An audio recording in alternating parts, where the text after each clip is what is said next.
भगवान के नाम से ही हम सबका सम्मान है, उनके आदर से ही हम सबका आदर है। नहीं तो क्या औकात है हमारी दुनिया में? अपनी गिनती दुनिया में करके देखो।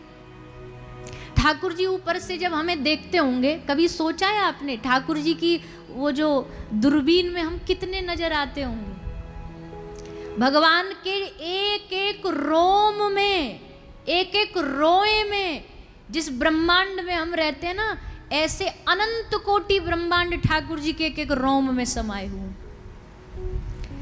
अनंत अनगिनत ब्रह्मांडों में से एक ब्रह्मांड है 50 कोटि योजन का ये ब्रह्मांड। 50 कोटि योजन के ब्रह्मांड में भी अनेक ग्रह हैं, जिनमें से एक छोटा सा ग्रह जिसका नाम है पृथ्वी। पृथ्वी में भी 3 भाग में पानी है, एक भाग में मानव प्रजाति रहती है। उसमें भी कई सारे द्वीप हैं, कॉन्टिनेंट हैं, जिसमें से एक द्वीप है एशिया। एशिया में भी कितने सारे देश हैं, जिसमें से एक देश है, बोलिए ना, जोर से बोलिए, भारत। भारत में भी कितने प्रदेश हैं, जिसमें से एक प्रदेश है पंजाब। पंजाब में भी कितने शहर हैं, उसमें एक शहर है पटियाला। पटियाला में भी कितनी कॉलोनी, कितने सेक्टर, उसमें से एक स्थान है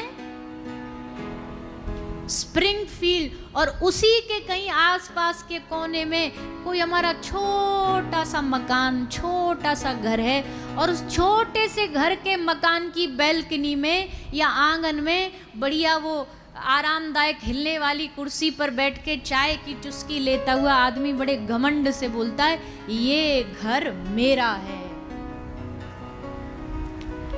अब बताओ, ऐसे में ठाकुर जी को बैठे बैठे हंसी ना छूटती होगी कि भैया तुम दुनिया के मैप में आता कहाँ है?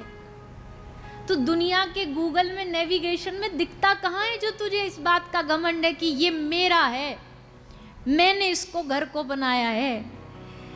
तू कहाँ आता है दुनिया में? ठाकुर जी को हंसी आती होगी। संसार में देखा जाए तो हमारी पहुंच एक चींटी से भी ना के बराबर है। पर अच्छा, इसमें एक और सुंदर बात सुनो। दिखने के लिए नेविगेशन में, दूरबीन में हम इतने से भी नहीं दिखेंगे, लेकिन उस परमात्मा की दयालुता देखो कि इतने बड़े ब्रह्मांड में चींटी के पग नूपुर बाजे तो भी साहिब सुनता है। चींटी, कितनी छोटी चींटी, कितने छोटे उसके पांव, और उसके पांव में क्या ही पायल नूपुर आएगी। पर महापुरुष कहते हैं उस चींटी के पांव में भी अगर पायल बजी ना, तो भी साहिब सुनता है, तो भी करतार सुनता है, तो भी परमात्मा उसकी कहीं भी अनसुनी नहीं करता, उसकी भी सुनता है। ऐसे दयालु है भगवान। इसलिए तो गोस्वामी जी कहते, काम ही नारी प्यारी जिमी, लोभ ही प्रिय जिमी दाम, तिमी रघुनाथ निरंतर, प्रिय लागहु मोहि राम। ऐसे दयालु भगवान हमें प्यारे हो जाएं। कैसे प्यारे हो जाएं? काम ही नारी प्यारी जिमी, लोभ ही प्रिय जिमी दाम। गोस्वामी जी ने कितनी सुंदर दोहा लिखा है। कह रहे लोभी को, जो लोभ लालची होता है, उसको सुंदर रूप से कोई लेना देना नहीं है, उसको गिनती से लेना देना है। जैसे मान लो 100 रुपया का एकदम मैला कुचैला सा, मुड़ा मुड़ाया सा, पुराना सा नोट उसे मिला, गंदा सा 100 रुपये का नोट हो, और एक नोट एकदम चमचमाता हुआ बिल्कुल न्यू, अभी अभी निकला है बैंक से, 5 रुपया का, 10 रुपये का नोट हो, तो वो संख्या ज्यादा वाली नोट को लेगा या जो दिखने में सुंदर है उसे लेगा? 500 का नोट मैला कुचैला है, फिर भी वो उसको लेगा, क्योंकि उसे रूप से उससे लेना देना नहीं है, उसको गिनती से लेना देना। लोभी प्रिय जिमी दाम, उसको गिनती ज्यादा चाहिए। और काम ही नारी प्यारी जिमी, कामी को क्या चाहिए? कामी को रूप अच्छा चाहिए। ये 2 ही चीजें प्रेम का कारण, ध्यान रखना सब, या तो काम रूप, या लोभ गिनती कि इतना ज्यादा हो जाए, इतना ज्यादा प्राप्त हो जाए। कमाई हम कितनी भी कर लें, कितनी भी हम कमाई, अरबपति आदमी बन गया तो क्या कमाना छोड़ देता है कि भैया फुल स्टॉप करो, अब आज से हम कोई काम धंधा नहीं करेंगे? फिर भी करेगा, क्योंकि उसे अधिक अधिक प्राप्ति की लालसा बनी रहती है। गोस्वामी जी कहते हैं, वैसे ही माधो जी से मिलना कैसे होए, सबल बैरी बसे घट भीतर, कनक कामनी दोए। कनक और कामनी, धन और काम, ये दो ही वस्तु हृदय में होती हैं। अब इन दो ही वस्तुओं को ठाकुर जी से जोड़ देना है। कैसे जोड़ देना है? रूप अच्छा चाहिए, तो रूप अच्छा चाहिए तो देखो पीछे दिख रहे हैं मुस्कुराते हुए, चांद सा सलोना मुख, लटे घूंघराली है, चांद सा सलोना लटे घूंघराली है, भौए हैं कटीली आँखें, तिरछी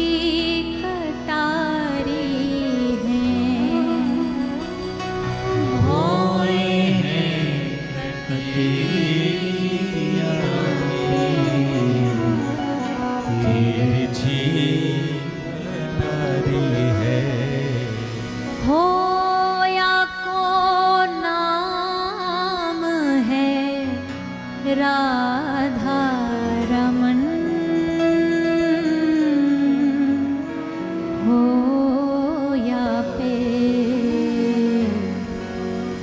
मेरो अटक गयो मन, हाँ या पे मेरो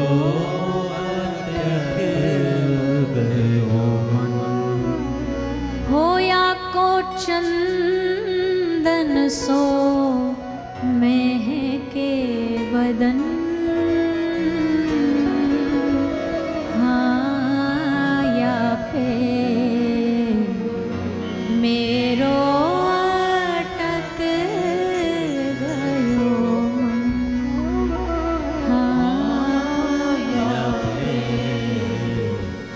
मेरो चांद सा सलोना लटे घुराली। अरे ओ चांद तू मुझसे न शर्मा, मैंने भी चांद देखा है। चांद बड़ा गुरूर में रहता है, क्योंकि दुनिया की सब सुंदरता की शोभा चंद्रमा से की जाती है। कोई सुंदर प्रियतमा का जब गुणगान करता है तो उससे कहता है कि चांद सा जैसा मुखड़ा। गुरूर में चंद्रमा है कि मुझसे जैसा सुंदर कोई संसार में हो नहीं सकता। एक भक्त वैष्णव कहता है कि ये चांद तू मुझसे ना शर्मा, मैंने भी चांद देखा है। अरे तुझ में तो दाग है, मैंने तो बेदाग देखा है। हमारे राधा रमन जी चांद है, चंद्रमा है। बांके बिहारी जी, राधा वल्लभ जी चंद्रमा के समान, बेदाग, कोई दाग नहीं। ऐसा सुंदर स्वरूप है, ऐसा सुंदर उनका अंग है। मेरो अटक गयो मन। संसार में हम कोई भी अच्छी चीज देखते हैं ना, तो उस पे हमारा मन अटक जाता है। अरे ये सुंदर है, अरे वो बढ़िया है, अरे ये अच्छा है, अरे वो अच्छा है।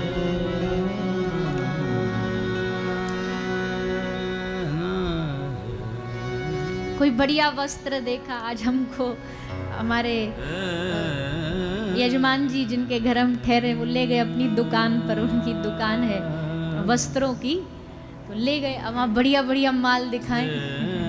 अब माल दिखाएं तो आदमी, भैया आदमी तो आदमी, आदमी का ध्यान जाता, अरे ये रंग ज़्यादा बढ़िया है, अरे ये चमाचम ज़्यादा बढ़िया है, ये चमकती चीज इससे बढ़िया ये, और वहाँ मनट का, फिर वहाँ मनट का।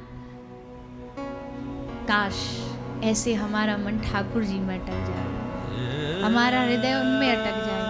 आज ये इतने सुंदर लग रहे हैं, कल और सुंदर लगेंगे, इस वस्त्र में तो और बढ़िया लग रहे हैं। आहा, क्या मधुर मुस्कान है। कभी मुस्काते हैं, कभी इठलाते हैं, कभी ठाका मारते हैं। क्या सुंदर स्वरूप है इनका। ऐसे जाकर के मन अटक जाए उसमें। आदमी का कोई एक घर देख लिया, उसमें मन अटक जाता। अब तो बस एक ही चाह, ऐसा ही घर बनाना है, ऐसा ही उद्देश्य लेके चलना है। किसी ने कोई महंगी कोई सोने की वस्तु देख ली, उसमें मन अटक गया। सारा जीवन मन इसमें अटकता चला गया। हे नाथ, ऐसी हम पर कृपा करो, एक दिन हमारा मन आपके इसी स्वरूप में अटका रह जाए, उलझ जाए। गोस्वामी जी कहते हैं जैसे मीन मछली होती है ना, वो उसको लिए दाना डाला जाता है और वो अटक जाती है उसमें, वैसे ही विषयवारी मन मीन भिन्न नहीं होत कबहु पलेख। गोस्वामी तुलसीदास जी कहते हैं मेरा मन मछली है और संसार का ये जो विषय है, ये जल है। मैं चाह कर भी अपने मन को संसार से अलग नहीं कर पाता, इसी में डोलता रहता, भागता रहता है। पर हे रघुनाथ, हे दीनानाथ, मेरे इस मन रूपी मछली को प्रेम रूपी चारा डाल करके अपनी ओर खींच लो। जैसे मछली को चारा डाल के शिकारी खींच लेता है, वैसे इस मेरे मन को आप अपनी ओर खींच लो, अपनी ओर आकर्षित करो। काम ही नारी प्यारी जिमी, लोभ ही प्रिय जिमी दाम, तिमी रघुनाथ निरंतर प्रिय लाग हो मोहि राम।